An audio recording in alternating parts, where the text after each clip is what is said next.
how to trim video in Instagram story. Hey everybody, welcome back to the channel. In this video we're going to learn how we can trim video in Instagram story, so make sure to watch the video till the end. So you can't actually go ahead and then basically trim video inside Instagram story. You have to always use a third-party application here.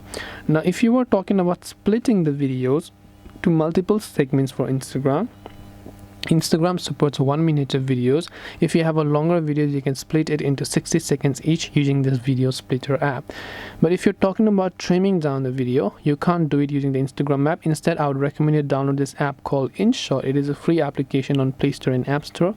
Just choose and open up a new video here. Select the video that maybe you want to trim and then just hit the arrow option. Now once you've done that, just navigate to the section you want to trim. You can just zoom in and then just hit the split option over here. So once you hit the split option here, you'll be able to choose the part that you want to cut, hit the arrow option, and then you will be able to go ahead and then trim that video. Now you can tap the save option to render this video, and then you will be able to go ahead and then upload this new video to your story instead. This way you will be able to trim video in Instagram story. Hope this video was very helpful.